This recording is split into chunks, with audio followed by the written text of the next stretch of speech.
Assalamualaikum warahmatullahi wabarakatuh. Terima kasih, Anda telah kembali di channel YouTube kami. Semoga kita selalu diberikan kesehatan oleh Allah Subhanahu wa Ta'ala. Amin ya Robbal 'Alamin.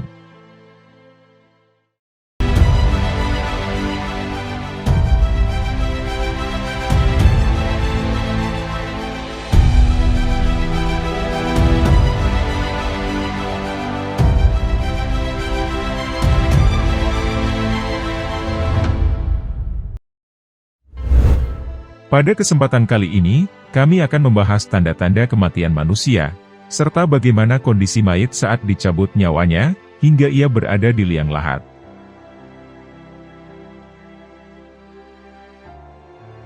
Kematian merupakan rahasia yang hanya diketahui oleh Allah Subhanahu wa Ta'ala. Namun meskipun begitu, ternyata tubuh kita akan memberikan beberapa petunjuk yang dapat mengisyaratkan tentang sudah dekatnya ajal kita.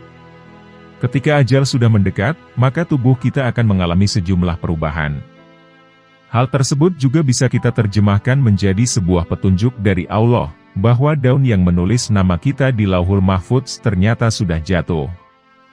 Oleh karena itu, setiap orang yang mendekati ajalnya, maka ia seringkali menunjukkan perilaku yang berbeda dari biasanya. Dan setiap orang tentunya memiliki perbedaan yang unik, dan juga respon tubuh yang berbeda-beda terhadap kematian. Di dalam ajaran Islam, kematian dianggap sebagai salah satu takdir Allah, yang pastinya hanya diketahui oleh Allah Subhanahu wa Ta'ala. Seperti yang dijelaskan dalam Al-Quran, bahwa setiap makhluk yang bernyawa itu tidak akan mati, melainkan atas seizin Allah Subhanahu wa Ta'ala. Namun meskipun tidak ada seorang pun yang mengetahui secara pasti tentang kematian. Namun, ternyata Allah telah memberikan ciri-ciri kematian yang dapat dirasakan oleh setiap orang muslim yang menyadarinya. Menurut Imam Ghazali, terdapat ciri-ciri datangnya kematian seseorang yang tertera dalam kitab karangannya. Menurut saudara dari Imam Ghazali, beliau menyebutkan, dan beliau menjadi saksi atas kematian dari ulama besar ini. Disebutkan, bahwasanya Imam Ghazali telah mengetahui tanda-tanda kematiannya. Sehingga, beliau ini telah menyiapkan segala sesuatunya sebelum ajal menjemputnya. Berikut ini adalah 7 tanda dari Allah pada tubuh manusia, sebelum ajal menjemputnya. Tanda yang pertama yaitu 100 hari menuju kematian. Di dalam buku Tanya Jawab Islam, yang telah disusun oleh Pustaka Ilmu Sunni Salafiyah.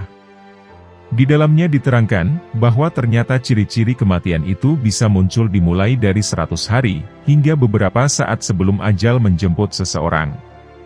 Dan secara umumnya, bahwa ada ciri-ciri yang dapat kita rasakan, di saat hari ke-100 menjelang kematiannya. Dan ciri-ciri ini biasanya muncul pada waktu asyar.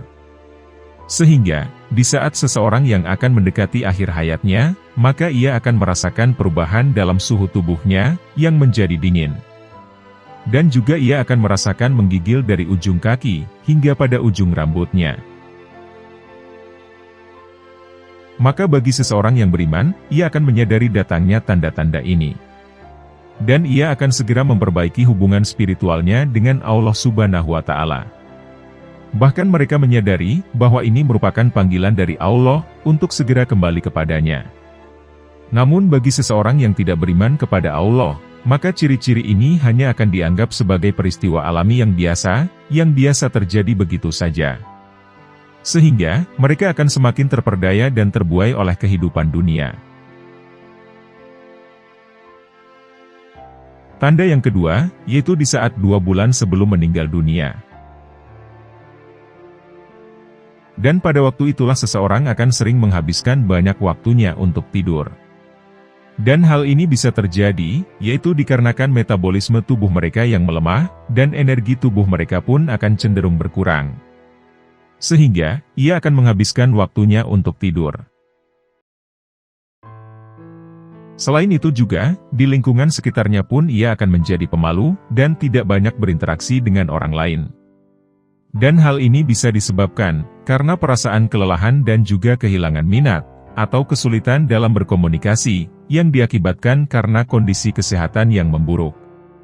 Bahkan, mereka juga akan mulai berhenti dalam melakukan kegiatan yang sebelumnya mereka nikmati hobinya, yang biasa mereka lakukan sebelumnya. Dan minatnya akan menjadi berkurang, dan bahkan mungkin sampai berhenti. Mereka juga mungkin akan lebih sedikit berbicara, dan akan lebih cenderung introspektif. Namun dalam hal ini berbeda dengan anak-anak, di saat anak-anak akan menghadapi kematian, maka ia akan cenderung menjadi lebih banyak bicara daripada sebelumnya. Tanda yang ketiga, yaitu pada hari ke-40 menjelang kematian. Dan tanda yang ketiga ini sama seperti halnya tanda pada hari ke-100 menjelang kematian. Tubuh akan merasakan beberapa tanda yang muncul pada saat waktu asyar. Adapun tanda yang dirasakan pada saat itu, yaitu akan terasa denyutan tubuh pada pusar seseorang. Dan hal ini merupakan pertanda bagi seseorang, bahwa daun yang mencantumkan namanya itu telah gugur dari pohonnya, yang berada di arasnya Allah Subhanahu wa Ta'ala. Tanda yang keempat, yaitu sekitar 2 minggu mendekati ajalnya. Dan pada saat itu, pola tidurnya akan mulai berubah. Dan bahkan mereka mungkin mengalami kesulitan dalam tidur, atau mungkin akan tidur lebih sering daripada biasanya. Selain itu juga, seseorang akan merasakan sedikit lapar dan dahaga. Dan frekuensi buang air kecil dan besar juga akan mulai berkurang. Bahkan, seseorang yang sudah mendekati kematiannya, maka ia akan sering merasakan sakit pada tubuhnya. Dan mereka juga akan mengalami perubahan pada tekanan darahnya, pernapasannya, dan juga detak jantungnya. Selain itu juga, suhu tubuh mereka pun akan mengalami fluktuatif. Yang bisa saja akan menyebabkan kulit mereka menjadi lembab, pucat, dan bahkan nafas mereka pun mungkin akan terasa tersumbat. Selain itu juga, seseorang yang sudah dekat menjelang ajalnya, maka ia pun akan tampak kebingungan dan linglung. Memang, secara umum otak seseorang yang akan meninggal ini masih aktif. Namun dalam beberapa kondisi, ia akan mengalami kebingungan. Hilangnya ingatan seseorang tentang apa yang terjadi di sekitar mereka, mungkin itu hal yang mungkin biasa saja terjadi. Karena, apabila seseorang memiliki sisa umur 40 hari, maka daun tersebut akan jatuh ke tempat malaikat Israel. Dan ini akan menjadi perintah bagi malaikat Israel untuk turun ke bumi, dan kemudian mencabut nyawa orang tersebut. Dan malaikat maut pun akan mengambil daun tersebut, lalu ia akan segera mempersiapkan diri, termasuk juga mengawasi setiap kegiatan kita pada setiap saat.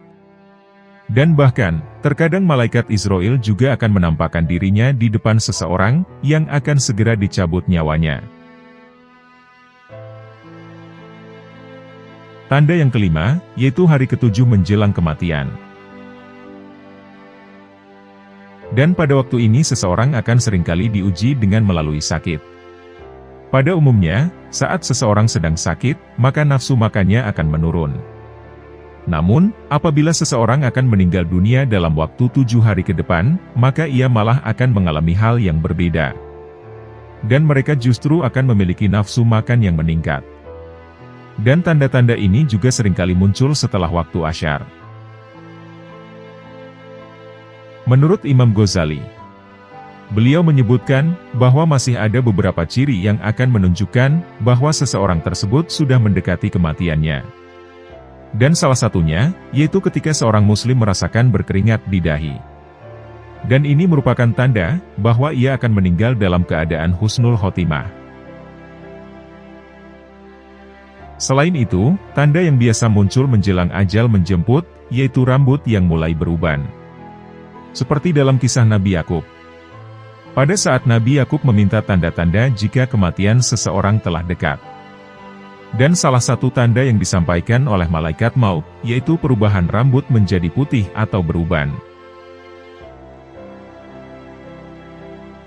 Tanda yang keenam, yaitu hari ketiga menjelang kematian. Dan pada hari itu, seseorang akan mengalami tanda-tanda khusus, seperti denyutan yang terasa di bagian tengah dahi. Dan ini menjadi pertanda bahwa ajalnya sudah akan segera tiba. Selain itu juga, akan terdapat kesulitan dalam menggerakkan telapak kakinya. Dan akan ada banyak perubahan yang sangat signifikan, seperti penurunan tekanan darah, detak jantung yang tidak teratur, serta perubahan warna urin menjadi coklat. Dan selain itu juga, seseorang yang akan meninggal juga ia akan mengalami kelemahan otot yang semakin memburuk. Sehingga, ia tidak lagi mampu melakukan aktivitas seperti biasanya. Dan ketika akhir hayat semakin dekat, maka seseorang seringkali merasa dorongan yang lebih kuat, untuk lebih mendekatkan diri kepada Allah. Dan hal ini merupakan manifestasi dari kebutuhan spiritual yang mendalam. Sehingga ketika seseorang merasakan firasat kematian, maka bagi seorang muslim disarankan untuk melakukan puasa. Dan hal ini bertujuan, agar perutnya tidak berisi dengan banyak kotoran. Dan akan memudahkan bagi orang lain, untuk memandikan jenazah. Tanda yang terakhir, yaitu sehari sebelum kematian. Dan pada waktu ini, terdapat tanda yang biasanya akan muncul, dan terjadinya saat waktu asyar. Ketika seseorang yang mengalaminya, maka ia akan merasakan denyutan di bagian belakang kepala, atau denyutan di bagian ubun-ubun. Dari tanda ini menunjukkan, bahwa ia tidak akan bisa melihat lagi waktu asyar pada esok harinya. Dan salah satu ciri yang terakhir, yaitu perasaan sejuk, yang dimulai dirasakan di atas kepala. Kemudian menyebar hingga ke telinga, serta bagian tubuh lainnya. Dan sensasi ini selanjutnya akan kembali naik, hingga mencapai bagian kerongkongan, saat nyawanya menjelang berakhir. Itulah ketujuh tanda dari Allah menjelang kematian seseorang akan segera tiba. Dan tanda-tanda ini sebenarnya merupakan nikmat dari Allah Subhanahu wa Ta'ala. Yang mana, hal tersebut dapat menjadi pengingat bagi manusia yang hidup di dunia, untuk merenungkan akan kebesaran Allah, dan juga kehidupan yang akan datang setelah kematian. Dan jika waktu kita sudah tiba, maka malaikat Israel akan diperintah Allah untuk mencabut nyawa kita. Lantas, apakah yang dirasakan manusia ketika nyawa ini telah terlepas? Sakaratul maut adalah tahap terakhir dalam kehidupan, sebelum dicabutnya roh dari jasad seseorang. Istilah ini berasal dari bahasa Arab, yang berarti penderitaan kematian, atau kesakitan yang mendahului kematian. Saat seseorang berada dalam tahap sakaratul maut, organ-organ tubuh mulai berhenti berfungsi, dan proses kematian secara perlahan-lahan dimulai. Tahap sakaratul maut juga dapat diikuti oleh tanda-tanda fisik yang menunjukkan bahwa kematian akan segera terjadi. Ketika terjadi proses pencabutan ruh, terdapat peristiwa menakjubkan yang akan dirasakan manusia saat sakaratul maut. Diterangkan dalam suatu hadis, bahwa ketika malaikat maut akan mencabut nyawa orang mukmin, ruh orang mukmin itu berkata, "Aku tidak akan taat kepadamu, kalau engkau tidak diperintah oleh Allah untuk mencabutku." Malaikat maut menjawab, "Aku telah diperintah oleh Allah." Roh tersebut lalu meminta bukti, dan ia berkata, "Sesungguhnya Tuhanku telah menciptakan aku, dan memasukkan aku dalam jasadku. Dan engkau tidak ada waktu itu. Sekarang, engkau datang ingin mengambilku." Kemudian malaikat maut menghadap kepada Allah. Dan Allah Subhanahu wa Ta'ala bertanya kepadanya, "Apakah engkau telah mencabut nyawa hambaku?" Malaikat maut menjawab, "Tuhanku, sesungguhnya hambamu berkata begini dan begini, dan meminta bukti dariku." Maka Allah Subhanahu wa Ta'ala berfirman, "Yang dikatakan itu memang benar." Kemudian Allah berfirman lagi, "Hai malaikat maut, pergilah ke surga, dan ambillah buah apel darinya sebagai bukti. Setelah itu, temuilah ruh hambaku."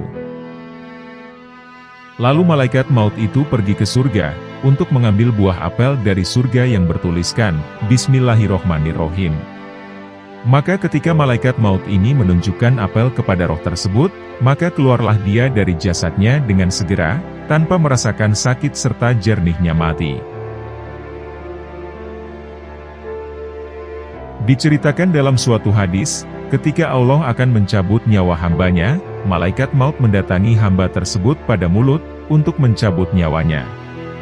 Maka keluarlah zikir dari mulut tersebut, dan berkata, "Tidak ada jalan bagimu, untuk mencabut nyawa dari arah sini."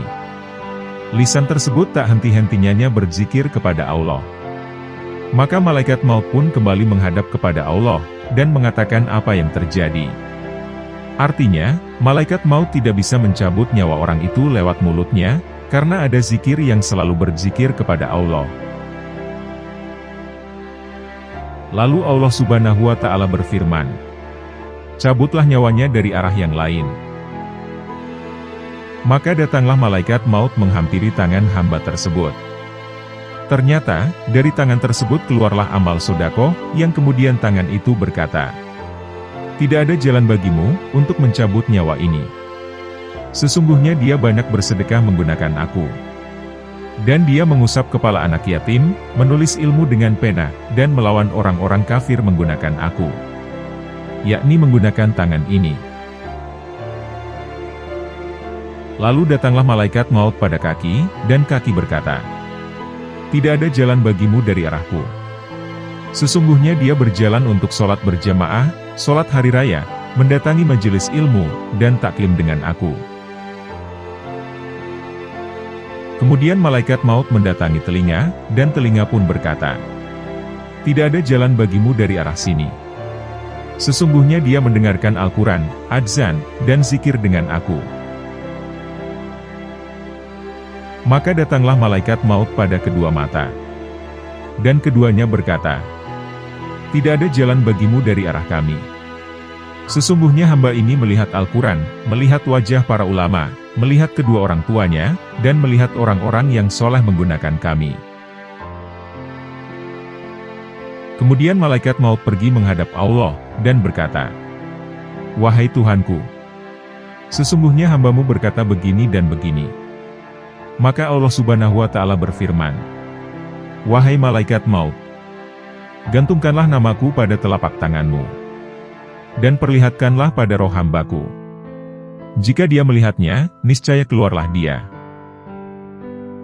Maka ditulislah asma Allah pada telapaknya, dan diperlihatkan kepada hamba Allah. Maka ia pun mengiyakan. Dan keluarlah roh hamba tersebut, dengan barokah asma Allah. Dan hilanglah pahitnya sakaratul maut darinya. Maka, apakah tidak hilang azab yang sedih darinya, bila di dadanya tertulis langsung Allah? Sebagaimana firman Allah dalam Al-Quran.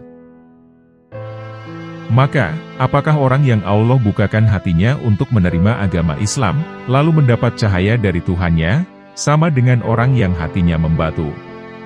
Maka, celakalah mereka yang hatinya membatu dari mengingat Allah. Mereka itu dalam kesesatan yang nyata. Quran Surat Az-Zumar, ayat 22. Maka, apakah tidak hilang darinya siksa, dan perkara yang menyusahkan di hari kiamat? Disebutkan dalam suatu hadis, ada 5 perkara yang menjadi racun yang mematikan, dan 5 perkara sebagai penawar, yakni obatnya.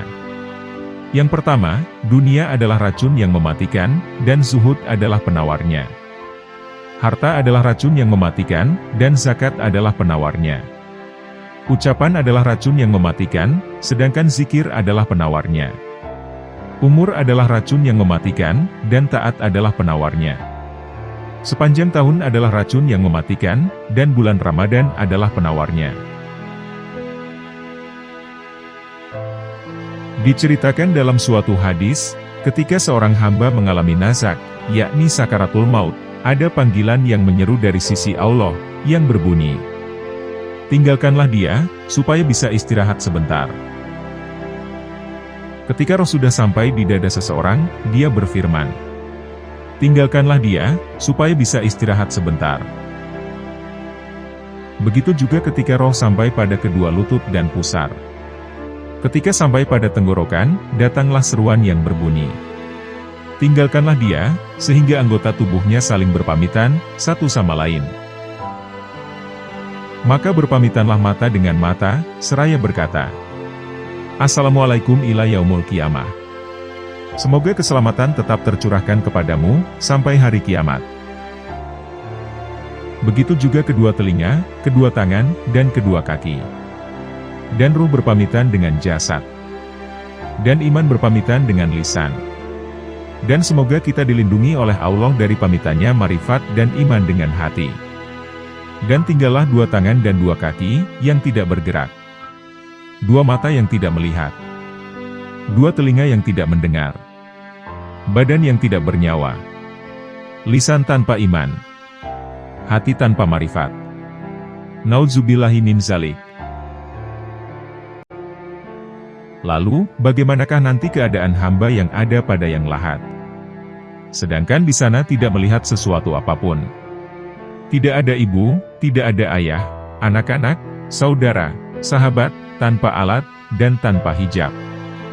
Maka, orang yang tidak dapat melihat Tuhan yang mulia, sungguh orang itu dalam kerugian yang besar. Imam Abu Hanifah berkata perkara yang banyak menyebabkan hilangnya iman seseorang adalah waktu sakaratul maut. Semoga Allah menjaga kita dan Anda semua dari hilangnya iman. Dalam sebuah hadis diceritakan, sesungguhnya setan yang dilaknat Allah, mendatangi dan duduk di atas kepala seseorang, yang sedang menghadapi sakaratul maut. Lalu setan itu berkata kepadanya, "Tinggalkanlah agama ini. Dan katakanlah, Tuhan ada dua, agar engkau selamat dari kepayahan." Ketika itu, ada kekhawatiran dan ketakutan yang sangat besar.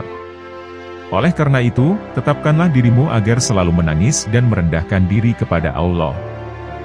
Dan bangunlah pada tengah malam, dengan memperbanyak rukuk dan sujud, agar selamat dari siksa Allah. Imam Abu Hanifah pernah ditanya, dosa apakah yang paling dikhawatirkan dapat menghilangkan iman? Beliau menjawab, meninggalkan syukur atas iman, meninggalkan takut mati, dan berbuat zalim terhadap sesama. Maka, orang yang dalam hatinya ada tiga sifat tersebut, biasanya ia keluar dari dunia sebagai orang kafir, kecuali orang yang mendapatkan keberuntungan. Hal yang paling berat dirasakan mayat adalah rasa haus, dan terbakarnya hati. Pada waktu itu, setan mempunyai kesempatan untuk menghilangkan keimanan orang mukmin. Karena sangat hausnya pada waktu itu, setan datang padanya dengan membawa tempat air dari es, dan menggerak-gerakkannya. Maka berkatalah orang mukmin, "Berilah aku air." Dia tidak tahu, bahwa itu adalah setan. Maka setan berkata, "Katakanlah, tidak ada yang menciptakan alam ini, maka engkau akan kuberi air." Jika orang tersebut termasuk orang-orang yang beruntung, maka dia tidak akan menjawabnya. Kemudian setan datang pada telapak kakinya, dan menggerak-gerakkan tempat air itu. Lalu setan berkata lagi, "Katakanlah, Rasulullah adalah pembohong. Maka engkau akan kuberi air." Jika orang itu celaka, dia menurutinya, karena dia tidak sabar dalam kehausan. Dan dia akan keluar dari dunia sebagai orang kafir. Nauzubillahi min zalik.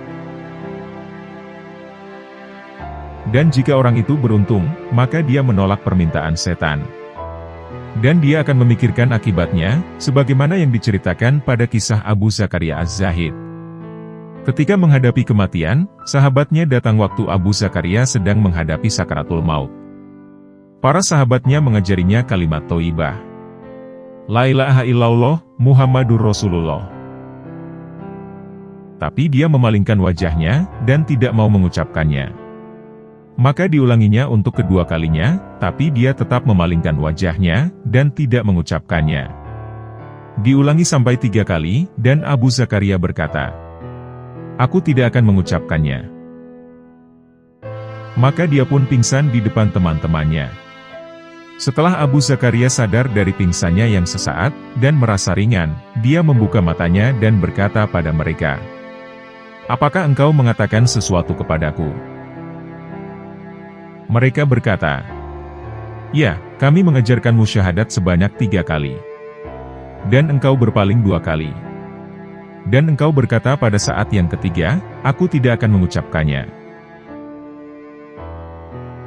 Abu Zakaria kemudian menjelaskan tentang kejadian tersebut. Aku didatangi iblis yang membawa tempat air dan duduk di kananku, sambil menggerak-gerakkan tempat air. Dan dia berkata padaku, apakah engkau membutuhkan air? Aku berkata, ya. Dia berkata lagi, katakanlah Isa anak Allah. Maka, aku berpaling darinya. Kemudian setan mendatangi pada kakiku, dan berkata padaku seperti tadi. Dan untuk ketiga kalinya, ia berkata, katakanlah tidak ada Tuhan. Aku pun berkata, aku tidak akan mengucapkannya. Maka iblis membanting tempat air tersebut, dan berlari menjauh. Aku menolak ajakan iblis, bukan menolak bimbingan kalimat syahadatmu. Aku bersaksi, bahwa tidak ada Tuhan selain Allah. Dan aku bersaksi, bahwa Nabi Muhammad adalah hambanya, dan utusannya. Ucap Abu Zakaria ketika menjelaskan kepada para sahabatnya. Diriwayatkan dari Mansur bin Ammar, ia berkata, ketika telah dekat kematian seseorang, maka keadaannya dibagi menjadi 5. Hartanya untuk ahli warisnya. Nyawanya untuk malaikat maut. Dagingnya untuk cacing tanah. Tulangnya untuk tanah. Kebaikannya untuk para musuh. Dan setan yang akan menghilangkan keimanannya. Lalu Mansur bin Ammar berkata, jika ahli waris pergi membawa harta, malaikat maut pergi membawa ruh, cacing tanah pergi membawa daging, dan musuh membawa kebaikan, itu tidak apa-apa. Itu bukanlah sebuah masalah. Tapi jangan sampai setan membawa iman. Sehingga memisahkan kita dari agama Islam ini.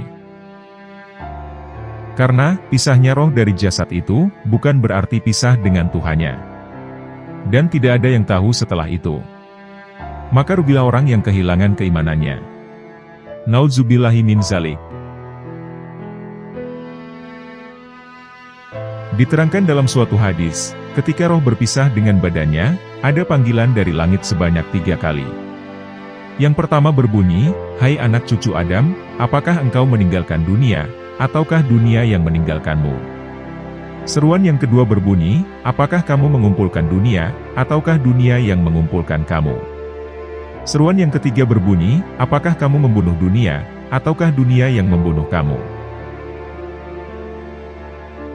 Dan ketika mayit diletakkan pada tempat pemandian, maka terdengar panggilan 3 kali.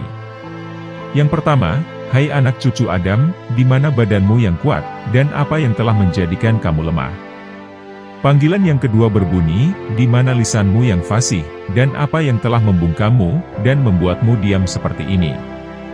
Lalu panggilan yang ketiga berbunyi, di manakah para kekasihmu, dan apa yang telah membuatmu susah?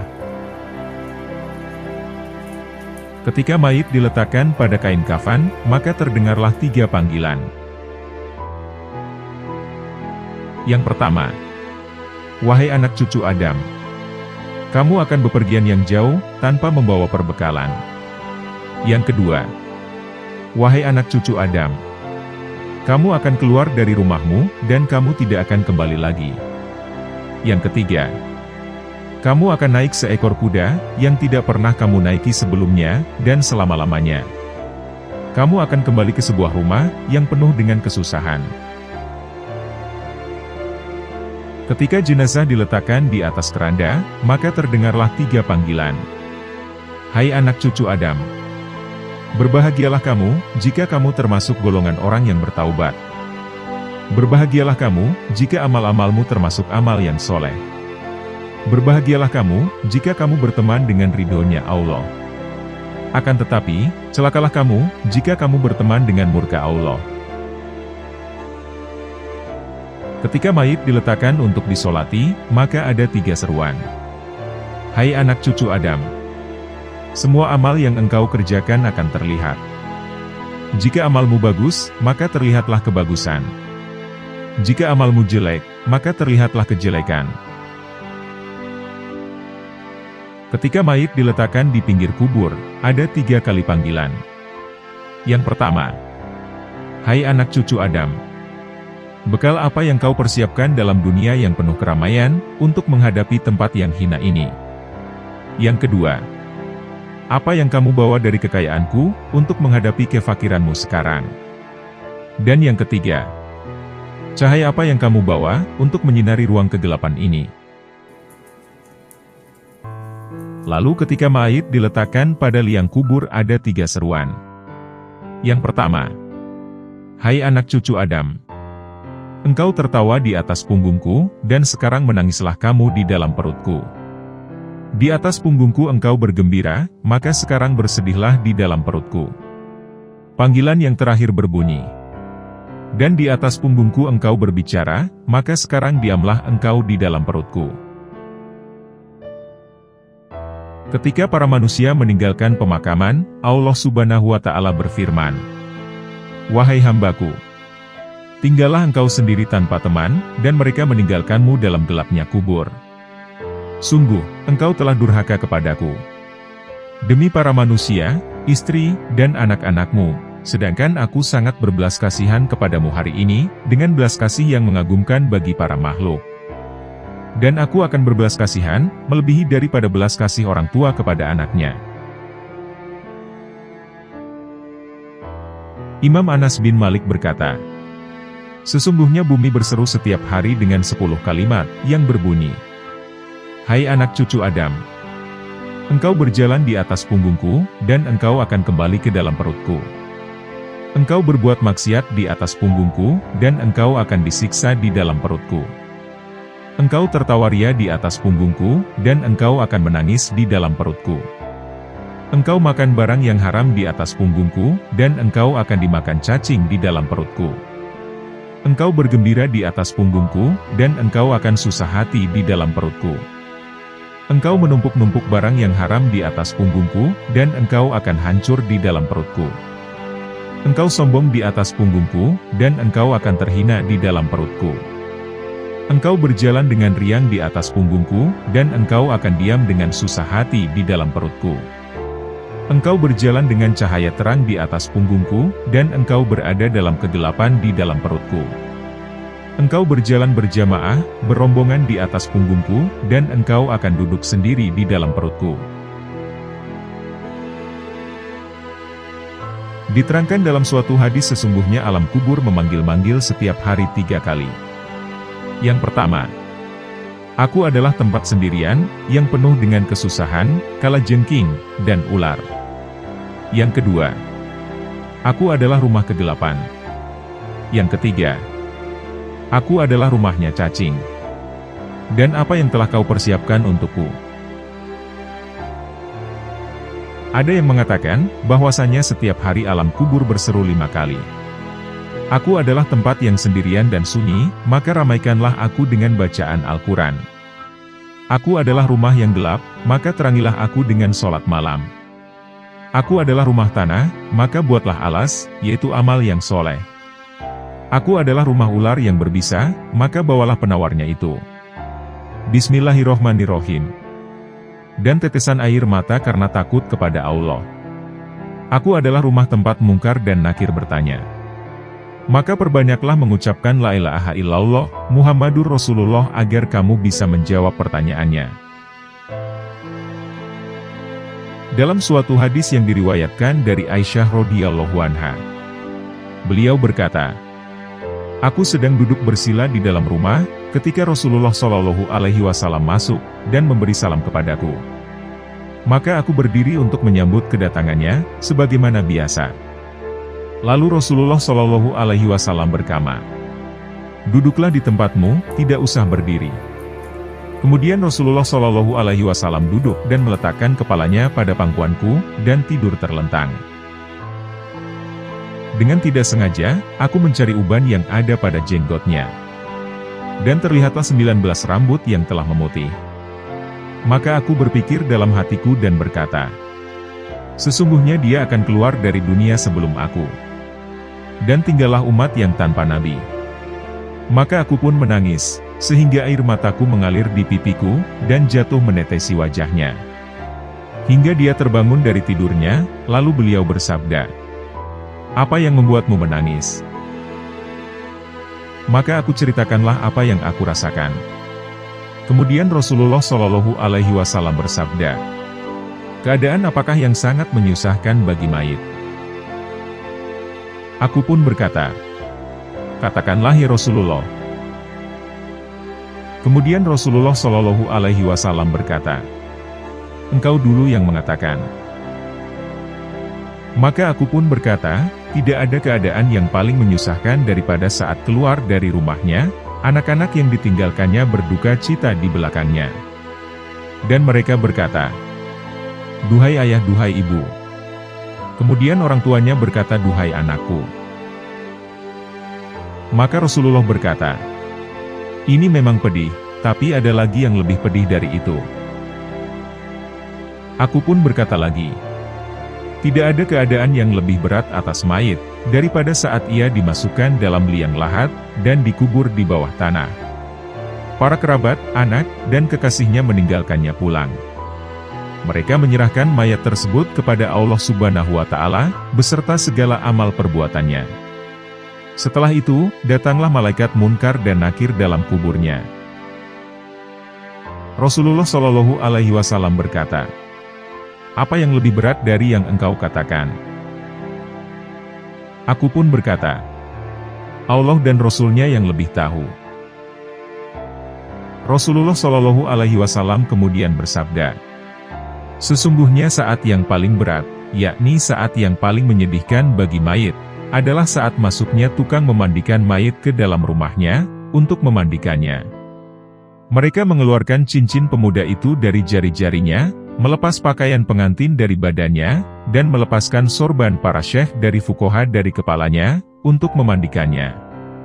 Ketika itu, rohnya memanggil berseru, saat melihat jasadnya telanjang dengan suara yang dapat didengar oleh seluruh makhluk, kecuali jin dan manusia.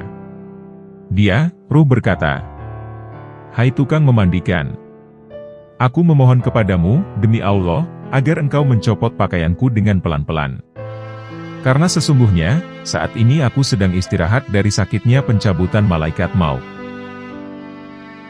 Dan ketika air dituangkan kepadanya, dia menjerit dan berkata, hai tukang memandikan, demi Allah, jangan kau tuangkan air panas. Jangan kau gunakan air panas, dan jangan pula dengan air dingin. Sesungguhnya jasadku telah terbakar, sebab dicabutnya nyawa. Dan ketika dimandikan, dia berkata, demi Allah, wahai orang yang tukang memandikan, jangan kau pegang diriku terlalu kuat. Sesungguhnya, jasadku terluka sebab keluarnya nyawa. Dan ketika selesai dimandikan dan diletakkan pada kain kafan, dan diikat di bawah kakinya, ruh tersebut berseru, demi Allah, wahai orang yang memandikan, jangan kau ikat erat-erat kain kafan di atas kepalaku, agar terlihat wajah keluargaku, anak-anakku, dan kerabat-kerabatku. Karena saat ini adalah saat yang terakhir, di mana aku bisa melihat mereka. Hari ini aku akan berpisah dengan mereka, dan aku tidak bisa melihat mereka lagi sampai hari kiamat.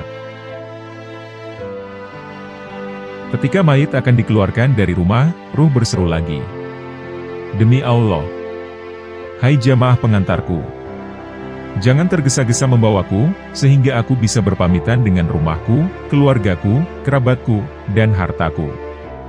Kemudian mayat berseru lagi, demi Allah, hai jamaahku, aku tinggalkan istriku menjadi janda, dan aku tinggalkan anak-anakku menjadi yatim.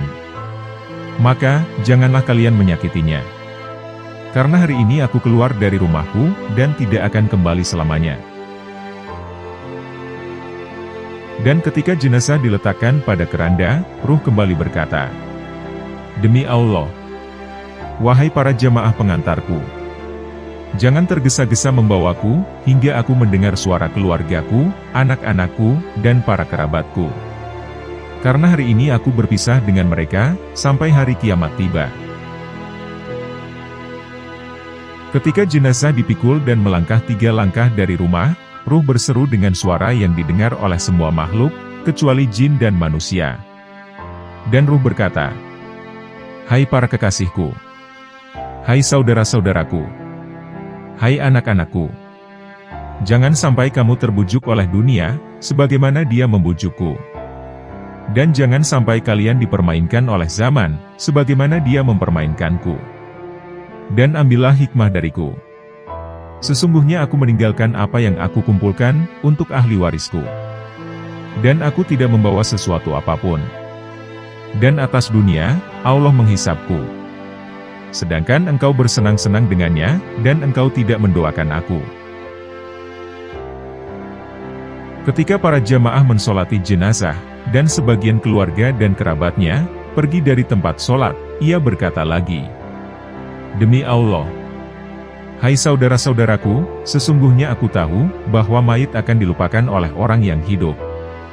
Akan tetapi, jangan lupa, dan jangan cepat-cepat pulang, sebelum engkau menguburku, hingga engkau melihat tempatku. Hai saudara-saudaraku, sesungguhnya aku tahu, bahwa wajah mayit lebih dingin dari air yang dingin, dalam hati orang-orang yang hidup. Akan tetapi, janganlah cepat-cepat pulang." Dan ketika mereka meletakkan mayit di sisi kubur, dia berkata lagi, "Demi Allah, hai jamaahku dan saudara-saudaraku, sesungguhnya aku mendoakan kamu semua, akan tetapi engkau tidak mau mendoakanku." Dan ketika mayit diletakkan pada liang lahat, ia berkata, "Demi Allah, hai ahli warisku, tidak aku kumpulkan harta yang banyak dari dunia ini, kecuali aku tinggalkan untuk kalian. Maka ingatlah kalian kepadaku, dengan banyak berbuat kebajikan. Dan aku telah mengajarkan kalian Al-Quran dan tata krama. Maka janganlah kalian lupa mendoakan aku." Dalam suatu hikayat, Abi Kilabah menceritakan, beliau bermimpi, seakan-akan kuburan-kuburan terbelah, dan para mayitnya keluar dari dalam kubur. Mereka duduk di pinggir kubur. Dan di depan setiap mayit ada talam dari nur.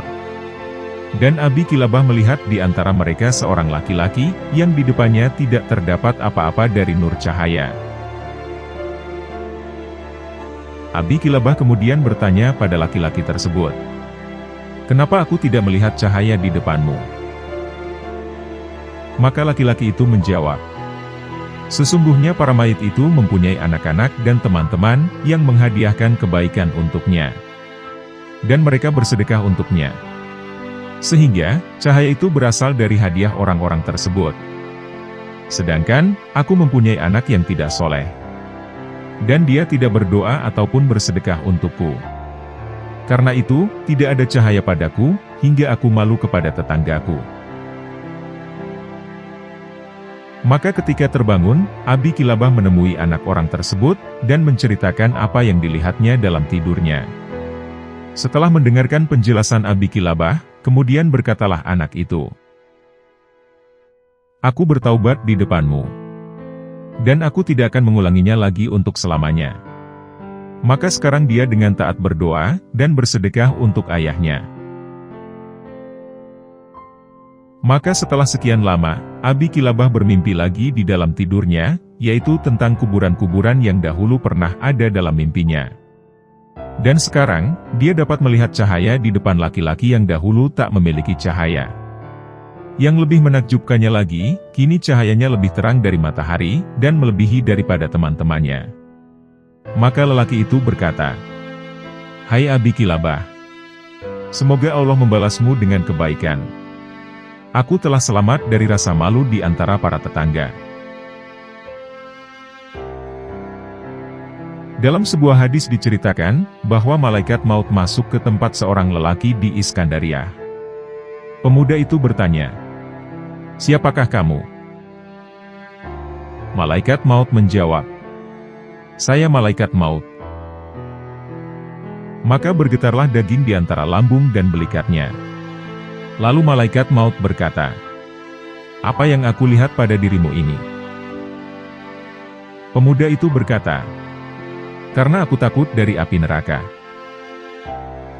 Maka berkatalah malaikat maut tersebut, "Aku akan menulis suatu kalimat, yang akan menyelamatkanmu dari api neraka."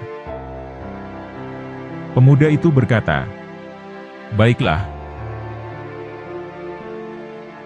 Malaikat maut lantas mengambil lembaran, dan menulis di dalamnya kalimat Bismillahirrohmanirrohim. Dan malaikat berkata, bahwa kalimat ini dapat mencegah dari api neraka. Subhanallah. Terdapat seorang pemuda ahli marifat, mendengar pemuda yang membaca Bismillahirrohmanirrohim. Dan pemuda ahli marifat itu mengatakan, bahwa dalam kalimat ini terdapat nama zat yang sangat terkasih. Lalu, bagaimana agar bisa melihatnya? Maka pemuda yang mengucapkan basmalah itu berkata, semua orang mengatakan, bahwa dunia beserta malaikat maut itu, tidak bisa menyamai sedikit pun pada bobot basmalah. Dan aku berkata, sesungguhnya dunia tanpa malaikat maut, tidak bisa menyamai sedikit pun.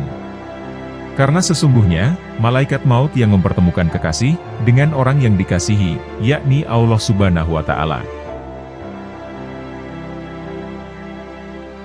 Dalam sebuah hadis diceritakan, sesungguhnya orang yang terkena musibah kematian, lalu merobek-robek bajunya, dan memukul-mukul dadanya, maka seakan-akan ia mengambil tombak untuk memerangi Allah Subhanahu wa Ta'ala. Nabi Muhammad SAW bersabda, barang siapa yang menghitamkan baju atau pintu ketika menghadapi musibah, atau memukul-mukul toko, atau memotong-motong pepohonan, atau memotong-motong rambut, maka dari setiap rambut dibangun untuknya sebuah rumah dalam neraka. Dan tidak diterima oleh Allah Subhanahu wa Ta'ala, amal ibadah dan keadilan orang tersebut, selama pintu tersebut masih berwarna hitam.